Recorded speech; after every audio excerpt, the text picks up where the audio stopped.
رسول الله صلى الله عليه وسلم وی ولأهل النجد قرن المنازل. قرن المنازل د نجد میقات ده. الله پاک مو لدغه میقات نه هم عمره ان شاء الله نصیب کړه. دیجی نه به احرام تړو. قرن المنازل چې اوس زمانه کې دی ته سیل کبیر وایي. امام بخاری رحمه الله چې کوم حدیث روایت کوي وی چې له اهل النجد میقات قرن المنازل ده ولأهل اليمن یلملم دا میقات قرن المنازل ده.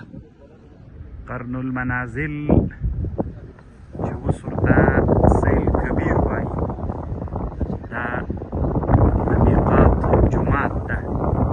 میقات د قرن المنازل